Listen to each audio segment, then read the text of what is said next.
Or maybe this was just a pee break. I don't know. The judge is constantly pouring himself more Morning. water. Morning. Now you're a lieutenant, correct? Yes. At the time you were a detective? Yes. Just to close the loop here, the last thing that one of the Okay, so this is outside of the presence of the jury. Would you please stop? If you're going to make noise, you can go. We have an entire house. The rule when you're in here is you have to be quiet. last things that we discussed, that you discussed with prosecutors, was the injury on the hand, correct? Correct. And did you take those photos? Yes. In your report, you do indicate that you observed the injury, right? Yes. And that it did not resemble a burn injury, correct? Correct. Okay. All right. Now, just to back up. And now we are in the presence of the jury. I don't know what that little break was. Maybe someone needed to use the restroom. Who knows? When did you first arrive on scene? It's approximately 6:15, 6:20. Okay. So a little more than an hour after the initial call, maybe an hour 15 after the initial call. Fair? Fair.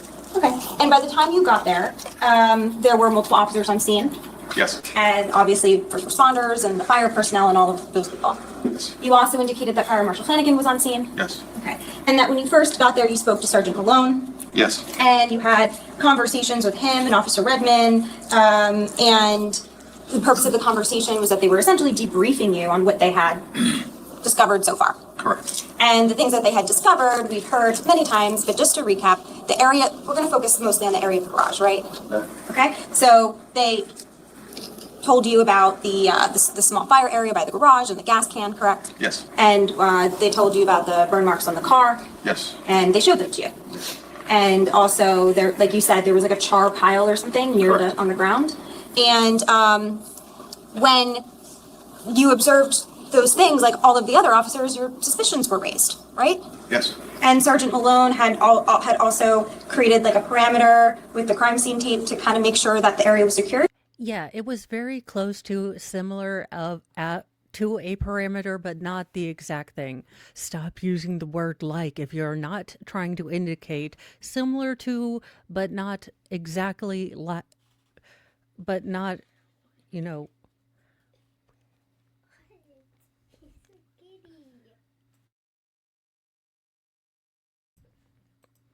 Yes. Okay. And that's because potentially the gas can and the char pile and the vehicle with the burn mark, that was evidence. Potential evidence, yes. Yeah. So, when you're on scene with these other officers, like it's pretty clear that there's some sort of investigation into this fire occurring, correct? Yes. Okay. And Probably indicated by the giant amount of police officers there. Oh my God. Are we going to get beyond gravity is really a thing? given the evidence that was discovered so far, but by the way, I just want to, when you got there at 6:15-ish, it was still dark out? Yes. Okay. And was it dark for a little while after that too? Yes. November of 2018? Yes. Tell me if I'm wrong. Would you agree with me the sun rose at approximately 7 a.m.-ish? That's what I believe, yes. Okay, so... Ma'am, do you know what the sun is? It's that big, round, bright thing in the sky. Are we going to try to explain what the moon is? Yes, it was dark in early morning. From the time that the call occurred to approximately 7 a.m., it was pretty dark out. Yes. And when you got there, as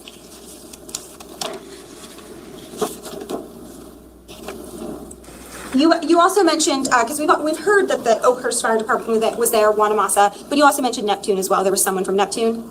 Yes, they sent an engine. Okay, so there was actually 3 total fire departments there. Yes. And A fire department could come from the now not a planet Pluto and set up at Paul's house by the time you finish and find a damn point. when you got there, you did like an inspection of the area? Walked around the house and looked around and made observations? Yes. One of the observations you made is you describe in your report sort of like the layout of the home and the property. Yes. And you note that there's you make a note in your report of all of the different doors to the house. Yes. Okay. So you were taking note of that. Yes. And you noted that there's actually 3 rear doors. Correct. And there was a door to the mudroom. What I believe was the mudroom, yes. Okay. A sliding door to the kitchen. Yes. And French doors, which led to the dining room area. Correct. And these are all on the first floor in the back. Yes. And in those, the only one of those doors that was brought to your attention that was unlocked was the back doors, the French doors. Correct. And you were made aware that no one who had responded to the scene, no fire personnel, no police officers, no one had unlocked that door. I was advised that none of the fire department personnel had touched that door. Okay. And you also learned that the front door had been left open when the family had left the house. I believe so. And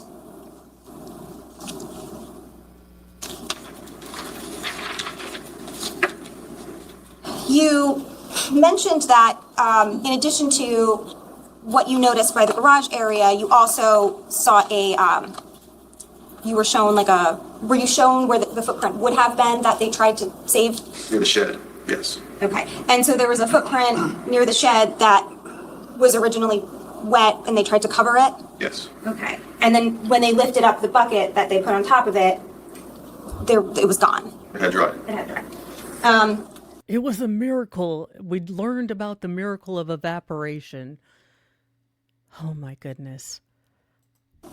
But let me actually back up a little more. So you're the detective from Ocean. No, I have done told you, do not back up. The floor is all lava. You will never actually back up to a logical point or make one. Stop backing up. Right? Yes. And you were the lead detective on this case. Yes. Now, there's actually 3 lead detectives when you combine the entire investigation. Would you agree with me that you're the lead detective from Ocean Township? Then there's a lead detective, Zerillo, from Colts Neck. And then there's Detective Petrozello from the prosecutor's office. And the 3 of you were the lead detectives on this case because you each had your own institution. They were all, Colesneck had their own lead investigators, the prosecutor's office had their own investigators as well, yes. And the 3 of you worked together because you learned this, was connected. I worked more closely with Detective Weisbrock because he was assigned to the Tilton Drive fire. And yes, it was eventually a joint investigation at some point. Okay. Was that some point on the 20th when you started learning about what happened at 15 Willowbrook, the fire at around noon? Around noon, I would say no. Okay. Was it later that day? I would assume it was probably much later that day. Okay, same day though. Yes. Okay. So there's a fire at 27 Tilton, right? Yes. You become involved with that. Yes. You're involved. The fire's at 5 a.m., but your involvement's at 6:15ish. Yes. Beginning then. Then later at around noon, you learn about the fire at 15 Willowbrook. After 12, but yes, closer to 1 probably. Okay. 1-ish? 1-ish. All right. And What are we doing here? Oh my God, can someone please get in the Cliff's Notes version? I can't do this. We're basically saying exactly what we said before. see him when he first approached the stones, and when he saw. You know what we say, blessed be the closed caption, for from them all shenanigans flow.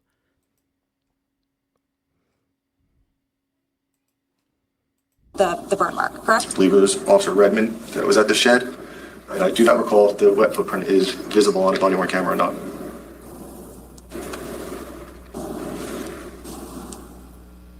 Can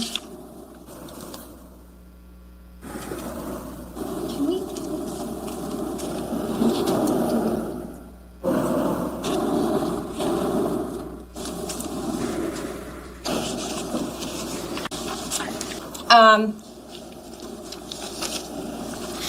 And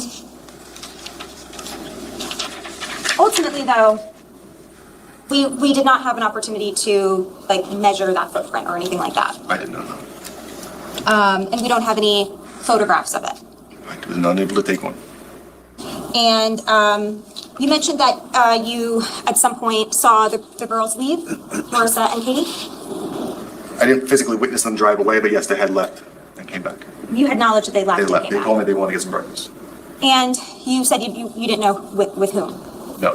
And then you also mentioned how later you learned that Marissa had left again. Yes. Okay. And so that's when she had to meet all of you at the police station. Correct. And when you, to the best of your knowledge, though, Mr. Paul Canaro and his wife Susan, they remained on scene the entire time. Yes. Their car was there, right? Yes. And they never attempted to leave. Not to my knowledge. Mr. Canaro and his wife at some point asked for access to the medications that were in the house. Yes. They never asked if it was okay to leave. They never tried to leave, nothing like that. Not that I recall. And every conversation you had with Mr. Canaro, he answered your questions. Yes. He never refused to speak to you. And there were 2 occasions when you asked him for consent to search something. Yes. The first time was consent to search the vehicle. Good Lord. Let's see, White. Up the driveway to where the vehicle is. We're in proximity of the vehicle for him to be present for the search. Okay.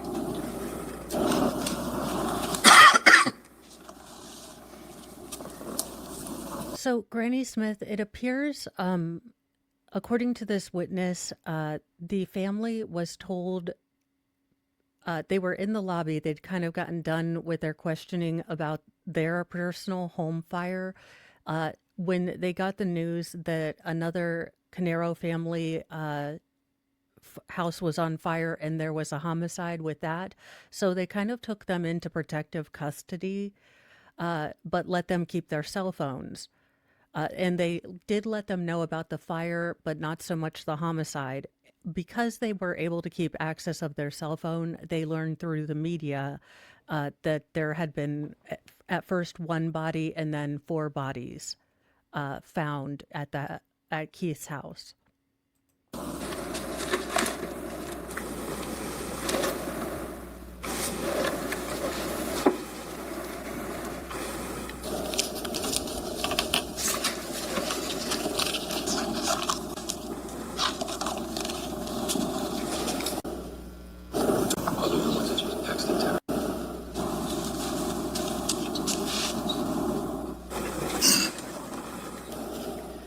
So I'm going to approach you with what's been marked as the 1-43, -44, -46, -47, -48, and -49. Those are all 1 dash. Showing you a photo of, Can we just be do you heard? recognize? Ms. Maslin, can we just be heard for 1 second? Sure. Sidebar? Yes, I'm sorry.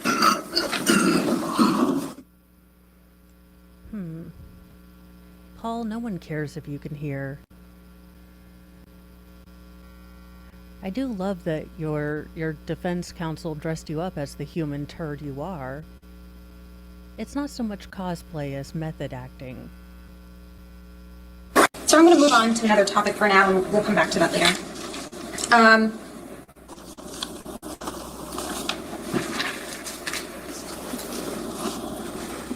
Now, you testified to several conversations that you had with Mr. Canaro on scene, Yes. right? And none of those conversations were recorded. Only unless a patrol officer was staying in the vicinity of me would have been recorded. I was not wearing a body or camera. Right. When you reviewed the body-worn camera in this case, did you see any instances where any of the conversations were recorded? I don't specifically recall. Well, the ones that you testified today were not recorded because we didn't see them, right? Yes. And at the time, though, you were aware that there were officers with body-worn cameras, right? Yes. You're an experienced officer and detective. Yes. Yeah, but he's not going to take a patrol officer. Now, maybe should he have recorded it using his phone, which apparently everyone forgets they have in their pocket? I don't know. Yes, that would probably have been prudent. But we are not going to listen to, frickin' Kim Kardashian get upset at the police. She's...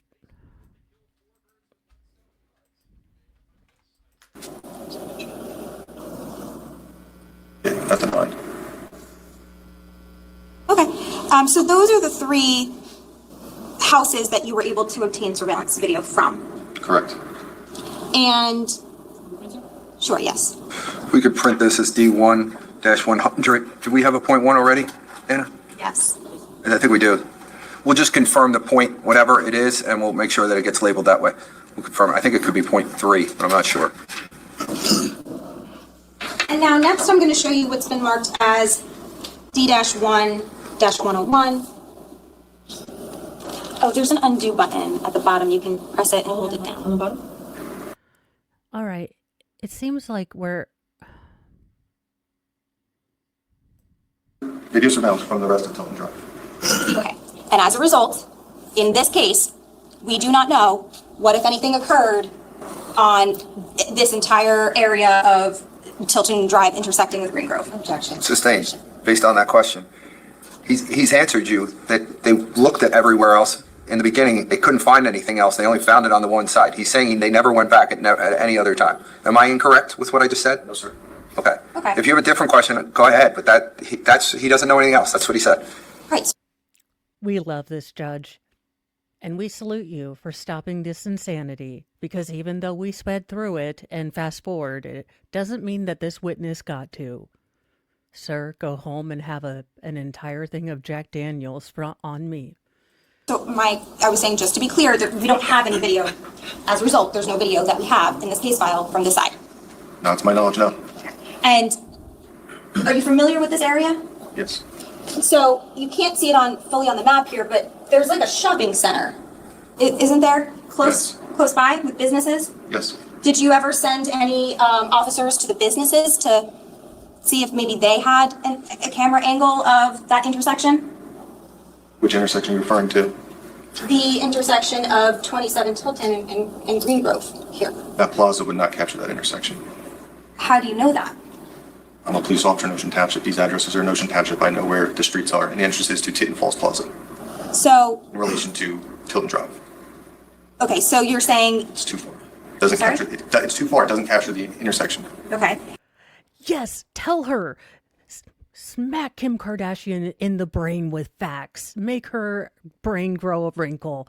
Yes, sir, you have done what we all want to. Tell this bitch to shut up with facts. Do, do, do, do, do, do. We salute you. do you know that based on going there and checking to see in this case? As I stated, I've been a police officer in Ocean Township for a very long time. I know that that intersection is not captured from that Tinton Falls Plaza. Okay, what about this intersection here? Because we can see this is a dead end, right? This is a cul-de-sac. Yes, ma'am, in Tinton Falls. What about this intersection here, which would be if you made that left, if you came out of Tilton Drive at this intersection and you made a left onto Green Grove, you would hit this road right, you would hit this intersection here, correct? Yes. Okay, what about there? No, that's the back end of the plaza. You can see Tinton Falls Center written on the bottom of the map. So you have personal knowledge that there's no businesses there with cameras in the back at all that might have captured that area? I'm saying from my experience, the distance is too far. There would be no surveillance cameras to capture. There's woods and trees and... Okay. Hey, Barbie, how about going to the places and looking? Nothing precluded you from asking your investigator or your office to investigate if any of these businesses did, in fact, have cameras. All right, ladies and gentlemen. I messed up, didn't I? It's 12:33 almost. All right, so I apologize to you. We're going to take our lunch break now. I will give it to you on the back end because of how wonderful I am. We're going to start back up at 1:40 to give you time to get downstairs to have an hour and then to come back up. So we'll start back up. Moore will have you back up in your seats at 1:40, just so that you know. Everybody have a All right. I love this judge. Please let this witness continue to shred the defense's soul.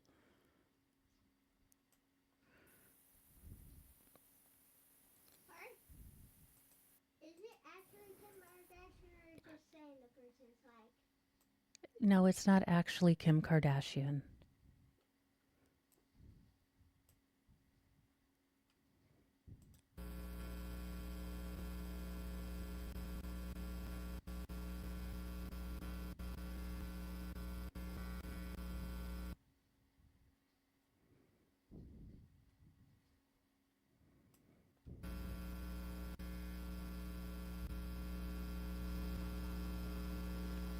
Looks like they're doing another sidebar. we're on the record for the afternoon of the sitting.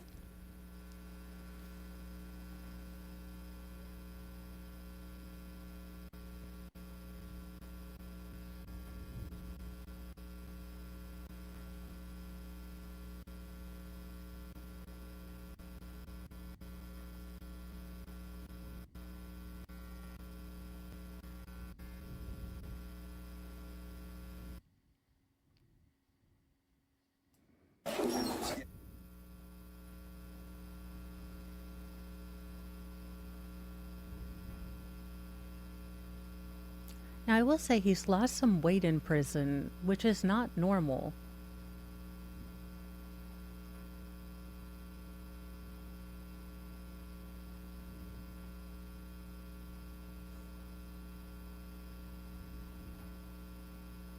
Oh Lord, she's going to get more files and try to ask more questions. Save us all. Ladies and gentlemen, as you probably are aware, I've had to speak to juror number 4 for a minute. You are not in any way, shape, or form to try to ask her or to be concerned about any questions that I may have had for juror number 4. I can tell you, I just wanted to talk about the rest of you, and she was the one that I liked the most. So that's why I did it. No, I'm kidding. I love this judge. Can he be our judge for every case? Can he just go from court to court, spreading judicial joy and sarcasm everywhere? Vote Mo for president, and I will make that happen. Executive Order number 4. So everything that happened, don't worry about that. Sometimes the court needs to do that for a particular reason. We're going to continue moving forward. There's no issue. We're going to continue with the cross-examination. But for the afternoon, I'll call it. It's State of New Jersey versus Paul Canero, indictment 1902-0283. Can I have the appearances of counsel for the record? Good afternoon, Your Honor. Assistant Prosecutor Nicole Wallace on behalf of the state. Good afternoon, Judge Chris Decker, Assistant Prosecutor for the State. Okay. Good afternoon, Your Honor. Monica Mastellone, attorney for Mr. Paul Canaro, Mr. President. Good afternoon, Judge Andy Murray. Mr. Canaro. All right, good afternoon, everyone. Good afternoon, Mr. Canero. All right, Ms. Mastellone, whenever you're ready. Thank you, Judge. I want to return to just a discussion we were having earlier this morning about the search of Mr. Canero's vehicle in the driveway, correct? Yes. You remember that conversation? Yes. And during that conversation that you and I had, you acknowledged that, or you discussed the consent form, correct? Correct. And again, on the consent form, it says, there's a provision on it where you can say, Mr. Canero can indicate whether he waives or does not waive his right to be present for the search, correct? Correct. The form says he waived it, correct? I believe so, yes. You believe so? Do you want to see that? Oh Lord. Kim Kardashian, make a point. Asked for consent. Do. Okay, let's look at the cars. But what we don't see is Mr. Canero anywhere near the vehicle that's being searched. Okay. All right. I'm gonna publish. She's like, oh my God, he's not even there. And he's like, and? Yes, that's how you respond to a petulant woman. You just, in the deadest pan voice you can, you say, okay. She is seething right now, seething. So just so the jury has the benefit of knowing what I was referencing, I can have it on now.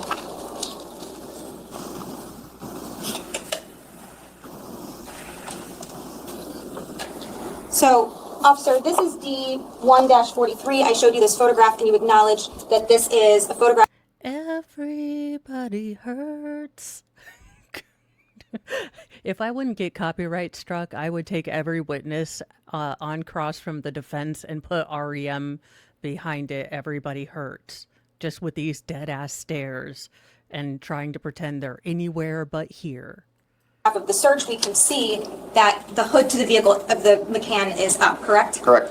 And you agreed that the reason why the hood is up is because the officers or the fire marshal specifically wanted to look under the hood of the car, right? Yes. And that's because this is where the burn marks on the hood were, and there were concerns about that, right? Correct. Okay. And then we have another photograph.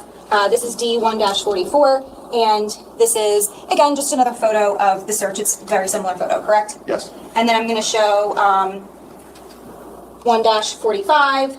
This is a little bit more zoomed in. You can kind of just see some of the people that were involved. And this is Detective Catalona, correct? Correct. And just for the record, he's the individual with the beard who's closest to the vehicle with like a black attire and a reflective stripe. This is D1-46, and we can see the Detective Catalona now has a camera in his hand where it appears he's taking photographs of. Oh my God. How are we going to Johnny Cochran? If he didn't waive it, you must acquit? I don't know. Why, in the name of God, are we going through this? Our client waived his right, which means he didn't have to be there. In fact, he kind of said, I am not going to be there. I'm okay sitting in my car. The search, correct? Correct. And then D1-47, we can see that Detective Catalona appears to be taking photos of inside of the vehicle because, again, this is the search that is taking place, correct? Correct. And then we have. Okay, who the hell was taking photos of the police investigation? Were these Paul's photos from his phone? Because it seems really odd that you'd have someone taking photos of the car and then someone taking photos of someone taking photos of the car organically. But maybe after, Canton, they're like double photograph everything. I don't care about our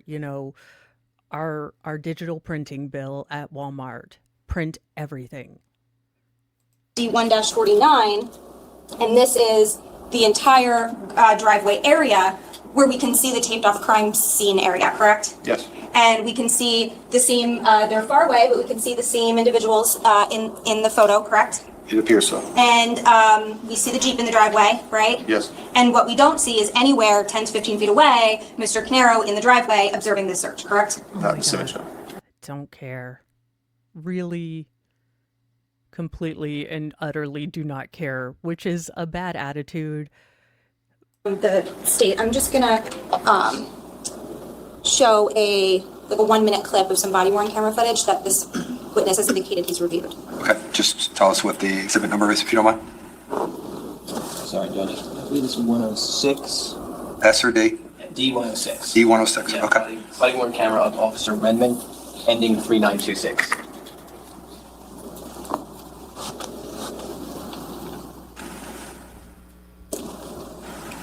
Okay, Kim Kardashian.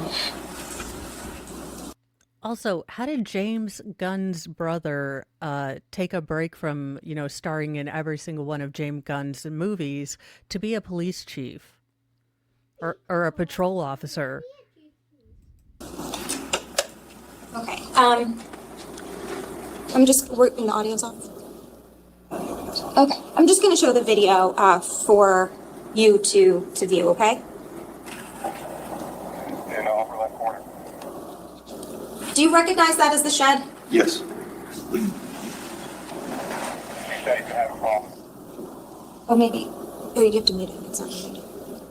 Okay. Just pause it.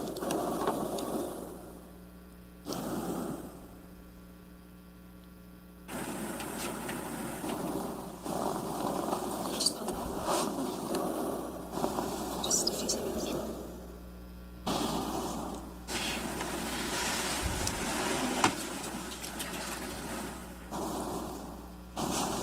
I see how you drove. We just saw a lot of crazy. flashing lights, correct? In the background? Yes. Yes. And those are all of the responders who are here on scene at this point, right? Yes. Okay. Just to orient ourselves.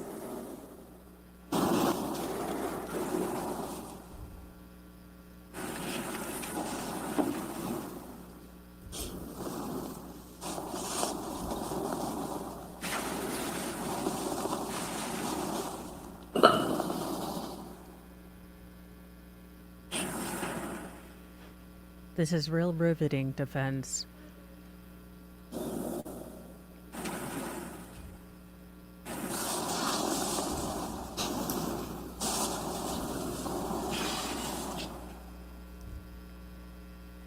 And we can stop it around here.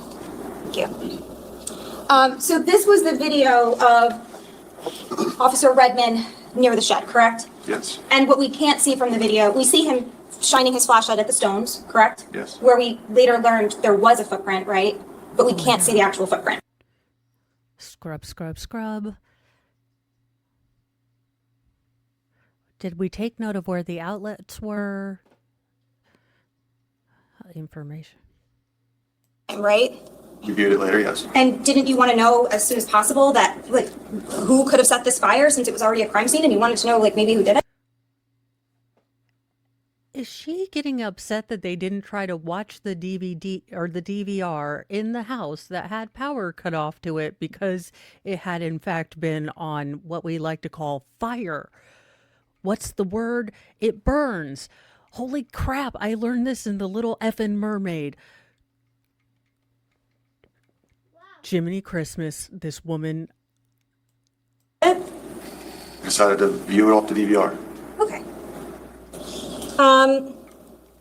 Now,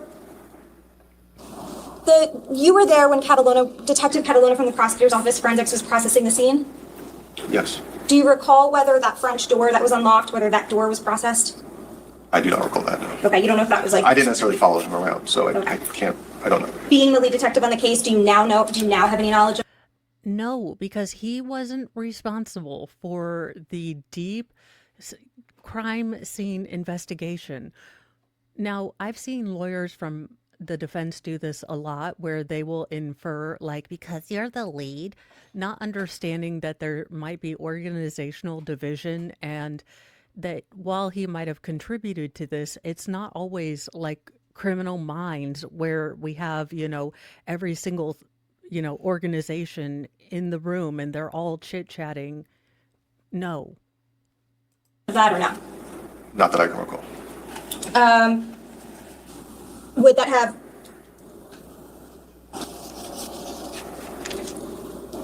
So, we talked about...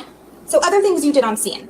Are you walking around, like, kind of, like, monitoring what your patrol officers are doing? I mean, like, what are you doing mostly on scene? Oh my God, I can't with this woman. All right. They asked for time to, I think you said, to, like, get changed and get cleaned up. I think that's what you said on direct. More or less, yes. Okay, but also it was they wanted to eat and shower and get clothes because a couple of them had run out of the house without shoes that day. Do you recall that? I do not recall who was wearing shoes and who was not wearing shoes.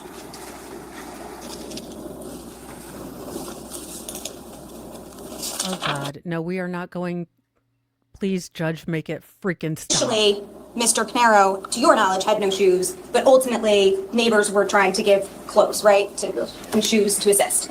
Okay, but what they wanted to do was change into their clothes, right? Is what they were expressing to you, unless I'm wrong. How do we know what they want? How does this witness know what they want to do? Sustained. No, that's not what they said. That's not specifically what they said. What did they tell you that they wanted to do? Wanted a little bit of time to get cleaned up. That's what they told you. I believe this. Okay. This judge has officially lost that. We're going to need to see this again.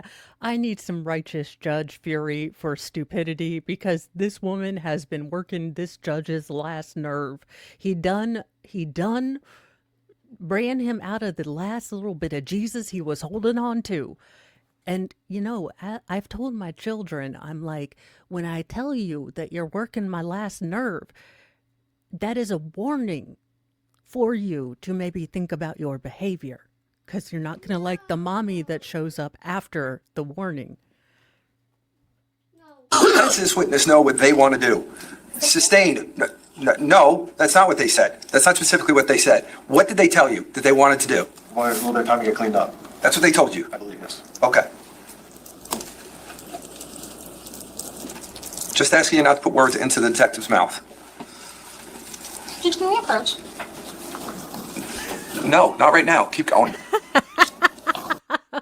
Oh my God, how can you not read a room? He is looking at you like you negate the very idea of not only like forward evolution in our species, but intelligent and design by a benevolent creator. You have now negated both theories of of human advancement by your stupidity. He is wondering if you might be a whole new class of person that he's never seen before. He is judging you big time. And you're like, but can I talk to you like by myself? Because I think if you like really understand where I'm going, Judge, like it would make really good sense. Let me take a step back and explain to you. No, he is for your safety telling you to move forward because if not, he is going to sanction you for stupidity. Take the warning. You can approach afterwards unless you feel you can't continue.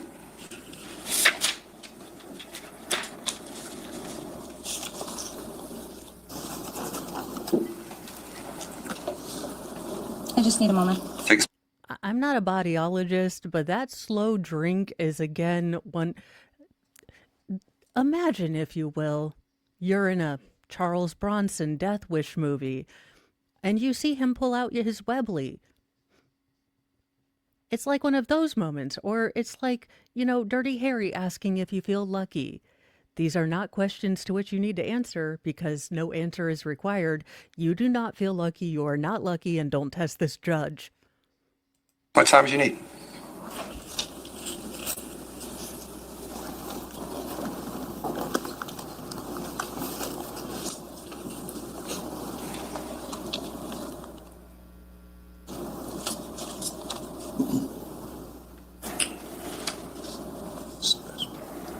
This judge has never counted to 10 so slowly in his life. It's like, what the hell did my therapist say? Breathe in the calm, breathe out the anger. What the hell?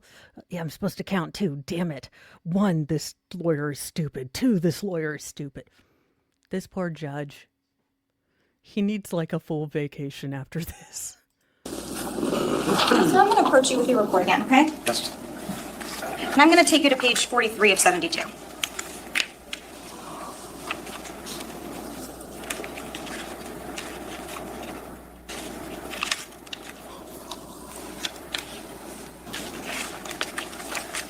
I'm going to direct your attention to 3 of 72.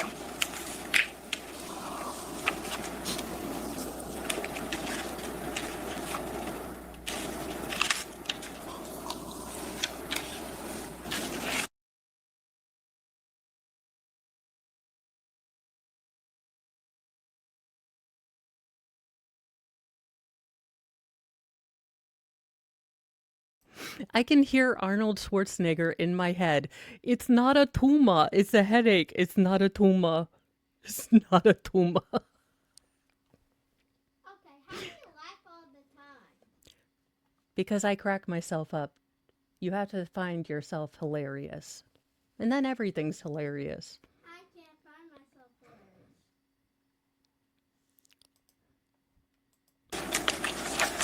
hilarious. I'm going to direct your attention Young Padawan. to this paragraph here, where you indicate the family requested some time to find new clothes and get cleaned up prior. Oh my God, you're still going on this woman? Oh, Judge, yell at her. Yell at her again.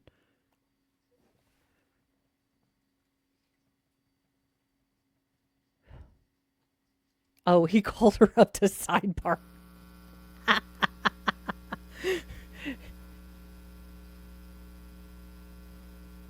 He's like, if you do not move on in the next 2 seconds, I will hold you in contempt. Okay, again, not a bodyologist, but do be able... Oh, I need this to move. Cannot remember. No, you down here. Do remember the first rule in lawyering that we learned from Law Racks. And what is the first and most important rule in lawyering? Do not piss this person off.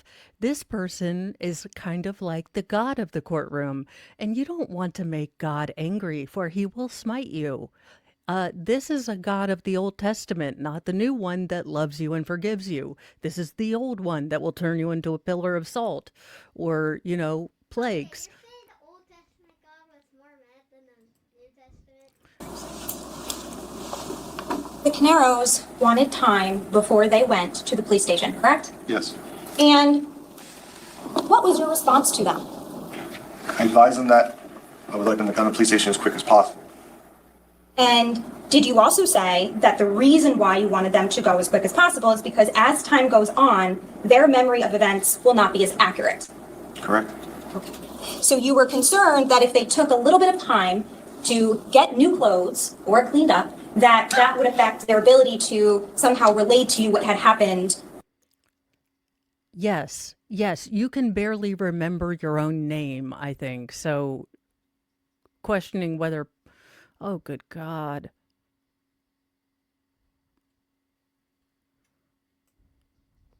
Yes. And they learned it, I think you said initially through a family friend, The original fire. the original fire. Correct. They received it. Someone in the family received a text message. And then later they're learning through media updates about someone being deceased at 15 Willowbrook. Yes. And you said they're demanding answers. Yes. And approximately what time is this? 1:30 to 2:30 ball. I don't remember. 2 o'clock? Okay. I'm not sure. And when they're demanding answers, like what do they want? They want to know what? Like what's Objection. happening? Sustained speculation. Why didn't you give them answers to their questions? Didn't necessarily have much information other. Again, why are you getting bitchy on the Caneros' behalf on the fact that the police were not giving the immediate family news about a very, very, very new investigation into an incredibly complex quadruple homicide? This seems like something that really bothered Paul, and he wanted to really question this. This doesn't seem to be anything that I would think a normal defense attorney would kind of really hang their hat on, unless they're trying to indicate that they were suspicious of Paul from the beginning and did not want to give him information.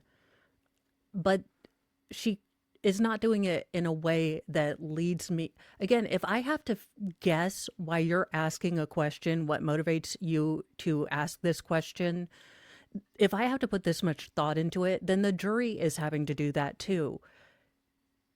You don't need to ask dumb questions, but there should be a reason you're asking questions. And if the jury, you're not leading the jury to points that you really want them to pay attention to. You're leading them to grievances that Paul had. I'm reading in a CAD entry narrative. Well, do you have like phone contact with Colt's Neck's detectives and officers I did not at that and the time, no. prosecutor's office? I did not speak to Colts Neck detectives at that time, no. But did you have access to a phone to call them? Suppose I did, yes. What the flippin' flapjack is this? Okay, and you didn't though, right? No. So they're learning like there's a big issue at their family's home, a fire, someone's dead, and they're demanding answers.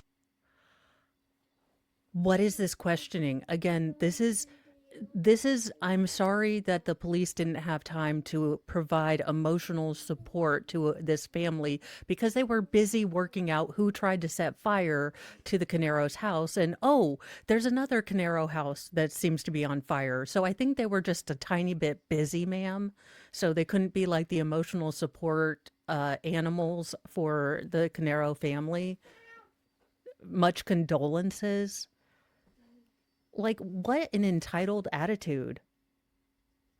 JKD Buck, I did ask how James Gunn's brother was taking time off of Guardian of the Galaxy's 5 to be a police chief or a patrol lieutenant. Answers, and you do what? They requested us to check on their other family, which we did for them. Okay, yes. Mr. Canero asked that you testified about that on direct, right? Yes. You testified that Mr. Canero asked you to call his parents, right, to make sure they were okay. We ended up sending police officers there. I didn't call them. Sorry? We sent the NYPD to their house. I did not call his parents. Okay, he wanted a wellness check. Yes. And this was before they learned anyone was deceased because you mentioned on direct, they said don't mention the fire. Fire and people deceased are 2 different things. I don't recall the time frame of when they learned, when they found out there was fatalities in Colts Neck versus when we did these wellness checks. They knew of the fire, They knew of the fire. and that's what he asked me not to tell them about. Oh my God. And you didn't. You hysterical harpy. She, again, she has now, if anyone had any sympathy for Paul, they are going to link this. However, the judge says, do not, if the lawyers did something wrong, don't blame the person. This again just screams of an entitled attitude, like, oh my gosh, she's even got me doing it. It's not like. And I'm gonna get a mythical today. I should. thank you, really, a Catman, for gifting 5 memberships, and those went to Spirit Matter 1553, Lady Gnome of the Woods, Lady Star, LMP 69, and Melanie Walters. So congratulations, welcome to the Church of Mo, and I am going to start having musings with Mo available every morning. It's just kind of me rambling and ADHD tangenting while I'm getting stuff ready for Mornings with Mo, and then we will have a book club. So I am getting that ready, and I think that having a couple chapters is a good idea. So I am actually getting members content out there. It only took me like 2.5 years, y'all. They were allowed to leave. Okay, you're no longer concerned about their safety, correct? When they decided to leave, when they were leaving, I knew exactly where they were going, who they were staying with, and I had the police department do a check on those residences. So I continued to care. Where did they go? They each went to a different house. Do you know where? It's in my report. Oh my God, you insufferable butthole.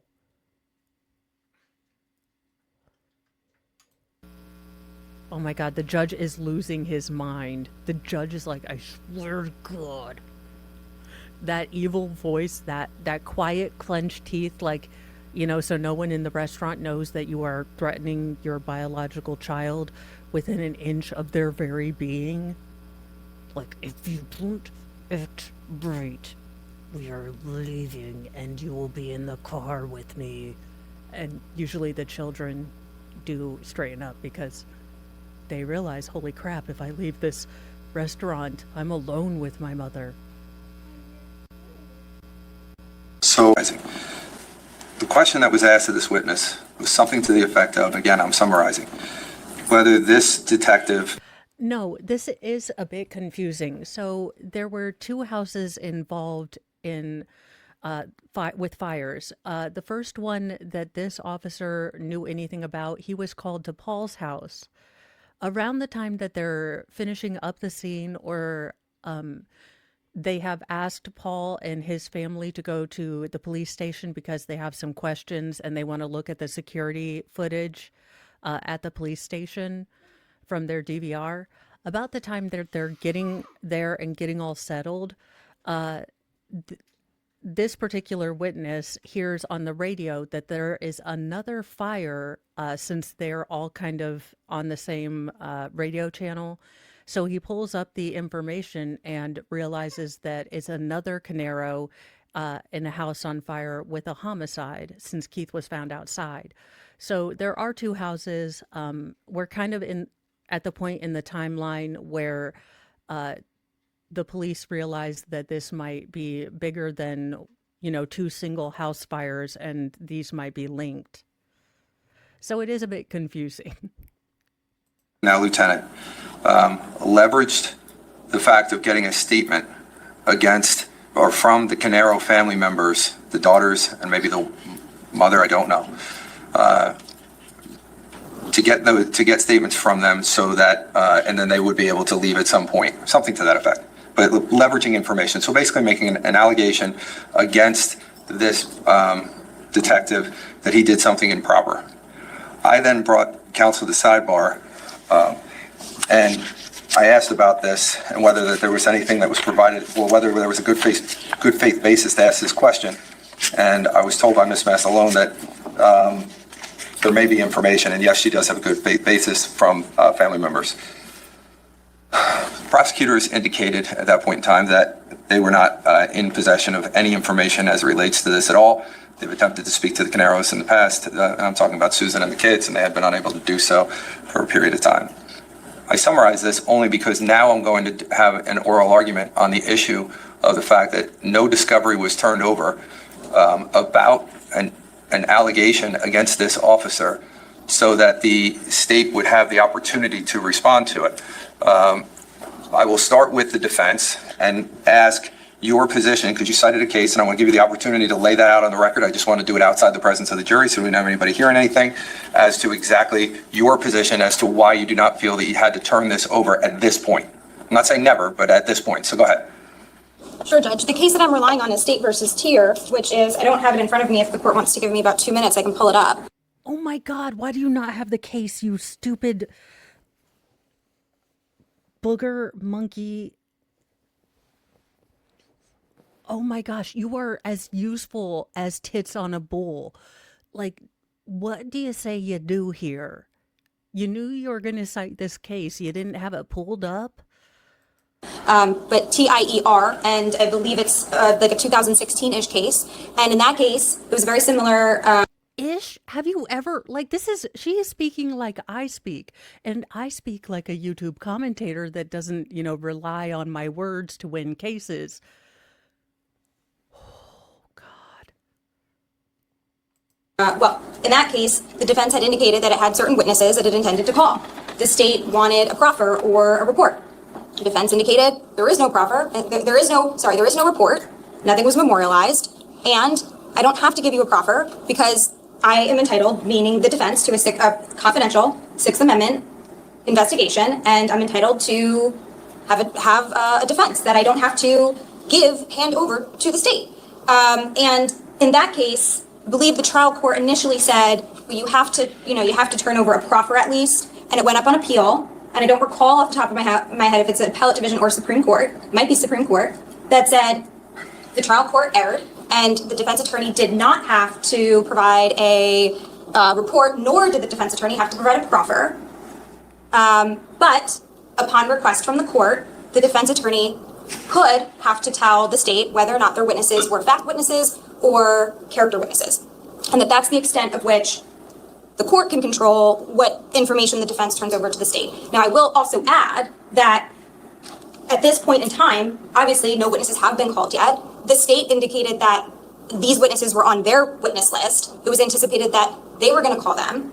And I understand that in recent time, they haven't had contact with them, but there are multiple reports where they have had contact with them. These aren't witnesses they've never spoken to before. They spoke to them on the 20th. In fact, November 20th, 2018. Yes. Okay, so it's not recent. It's when the date of the incident occurred, which is the date you're alleging that maybe something was leveraged to get them to give that particular statement, right? That's exactly what I'm saying. They spoke to them the day of. So they were there. Like, this detective was there. I'm not asking an officer who wasn't there. Like, oh my God, like, Judge, he was there. Like, he was totally there, okay? So first of all, like, this is really mean to ask me to say stuff.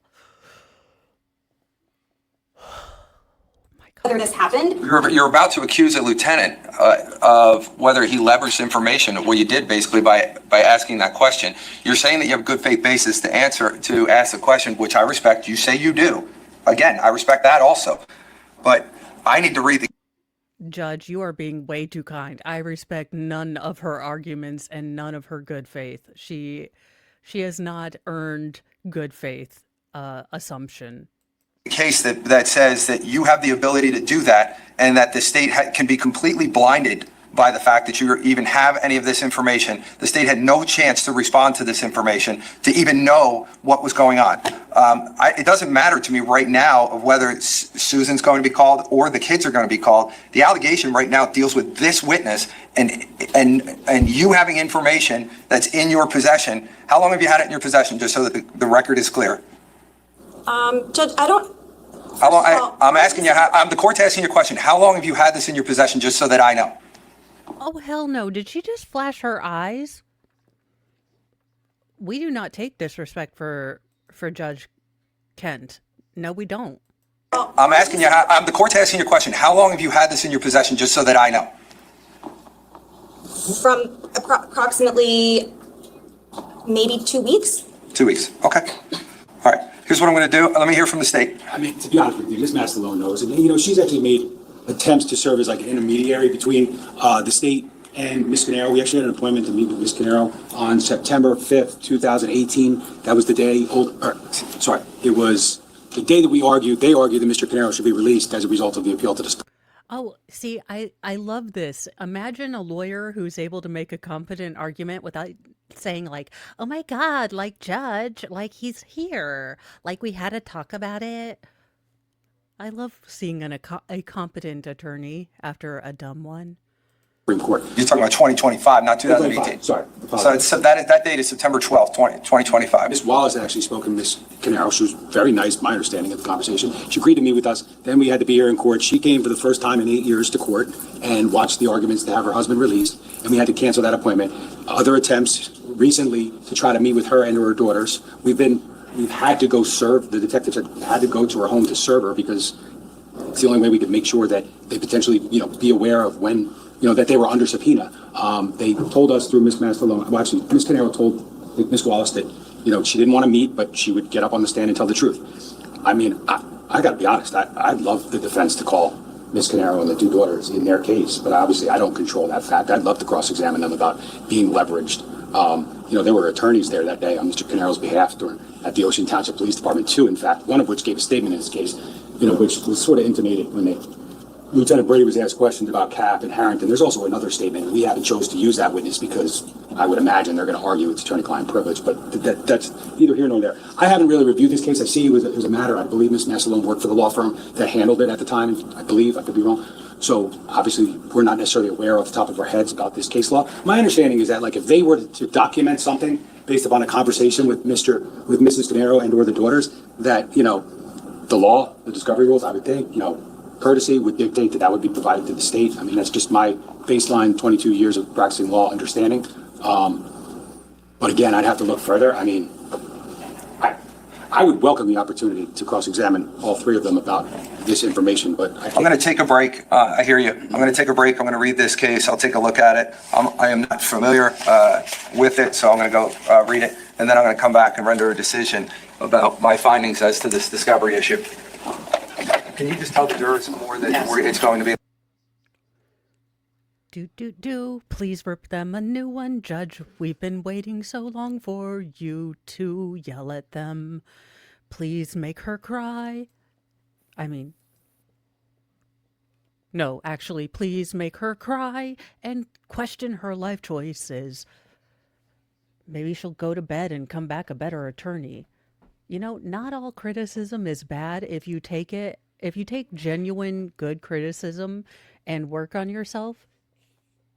Case. I agree with Ms. Mastalone that what she says is what it says in this case. I was not familiar with this case. I was surprised by it. In all my years of doing this, this is not my understanding, but I follow the law as the Supreme Court says it. So with that being said, I'm going to allow the defense to ask the question if they didn't memorialize the information. Seems like they don't need to. Could I ask one question? Sure. I guess the question becomes, I wanted to make sure it was very clear that this was not memorialized in a report or in some sort of summary regarding this interaction with any of these witnesses. Judge, I can represent that this is part of the reason that was expressed to me why the family wishes not to speak to the state, because they felt mistreated in a variety of different ways, not by these particular prosecutors. Oh my God. So the family, again, here is these officers, however they treated you, are working their butts off to try to figure out who unalived 4 people. Yeah, so maybe they aren't, your emotional support therapist. Maybe they aren't going to let you go take a shower because you might have critical evidence. Maybe they aren't kind to you. Maybe they don't give you all the information because they don't have concrete evidence of all the information. But yeah, sure. The Canaros crying about their treatment when it's a bad look. It's a really, really bad look. It is so entitled. It is so rude. And I don't know if she gets how optically terrible it looks when you are whining about not being able to take a shower or change clothes and there are children that have lost their lives. Like, I don't think she gets how incredibly and I know the jury isn't seeing this, but she has to be aware that there is going to be a court of public opinion, whether or not we vote on the verdict. If this man should get out, it's a really, really gross look. And not only that, but it's a gross look for the family members that really haven't been implicated, his family members. But just overall, and the state is obviously prosecuting Mr. Canaro. So Oh my gosh, I don't. So that's how that's Okay. how I learned this information. And I don't know what else to say. All right, so there's nothing written or there's no statement and there's no oral statement memorialized. That's what Ms. Mastalone is saying. She's saying, This was a phone conversation. I mean, my only question too No, is, and just to be clear, I did not memorialize that conversation. that's what I assumed you meant, but go ahead. the only thing I would note, obviously I had a chance to read the case pretty briefly, but I do note that one of the prior cases addressed in tier would be, discusses the idea of, the theory behind this being is that they don't have to reveal information early in time that may be, extremely helpful to a criminal. I get it. This is not dealing with inculpatory. And this is not, and these instances were pre-trial. It's not in the middle of trial, even though it's kind of mentioned about trial in here. But based upon the way I've read the opinion, that the Supreme Court has made it clear that if it's not memorialized, they basically don't have to prove anything, and they don't have to do a single thing. It's on the state to do everything, and it's not the defense's job to give up their defense and/or how they want to handle it moving forward. It's just the system we work in, Your Honor. Just so the record is clear, the state knows this too, that the 20th wasn't the only day that they spoke. His attorney, Oh my and there were God. times where our detectives met them at the house in order to get a key so they didn't have to destroy a safe or things like that. So yes, at that time, that is somewhat true. So it wasn't for more reasons statement-wise, it was for other reasons? That is my recollection based upon everything off the top of my head without looking at everything. Yes, there's no second statement from any of those individuals. There is in December. It was the next month. It's memorialized, and I can't recall off the top. It might even be Detective Brady's report or Petrozello's, but it was to ask follow-up questions or something like that. Okay. If it's not, I don't remember off the top of my head without having it in front of me, was are they on the defense witness list? I don't know. Our original trial memo said that we reserve the right to call any named person in the state's discovery. Oh, good Lord Jesus. Okay. And I just imagine any of the other defense witnesses that are on the list, there's no other reports for any of those people. Correct. I have nothing. Yes, you're entirely smooth-brained. Actually, this is kind of a level of cunning that I wouldn't have given you credit for. Brava! That does show at least a level of somewhat, sentience, which your performance today has kind of negated. So, congratulations. It does seem that you have enough mental power to at least, light up a light bulb. This is just a strategy. Get it. Okay. It's the world. We can have our lieutenant back in, please. Once the lieutenant is comfortable and seated, we can bring the jurors back in.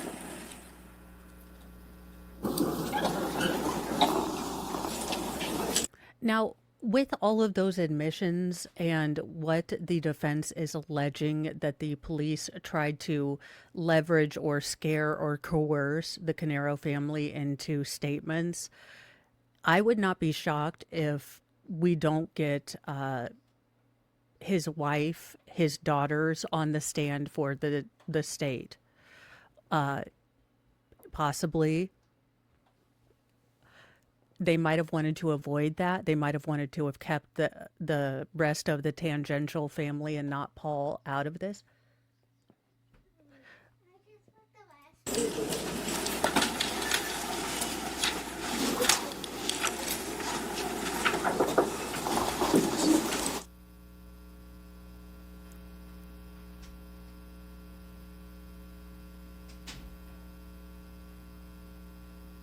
Ooh, she's getting her gum out of her mouth. Thank you.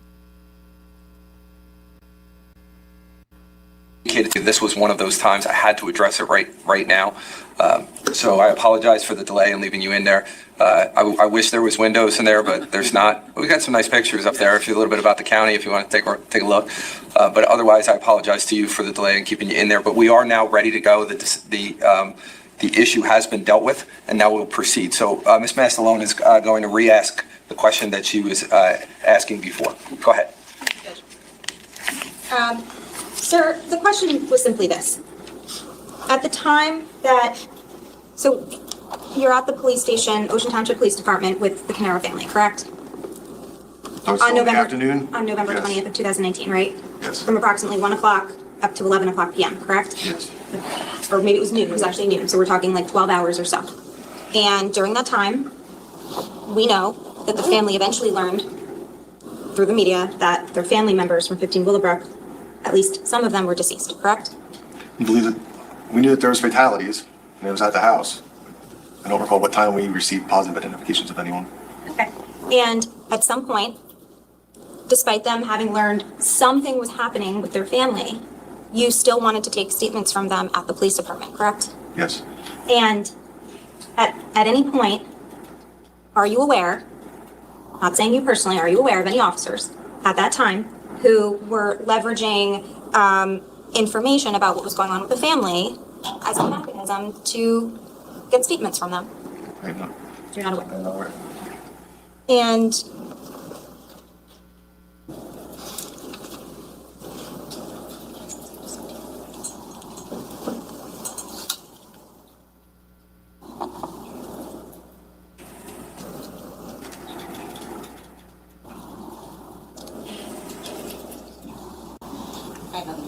Sir, you can step down. Thank you.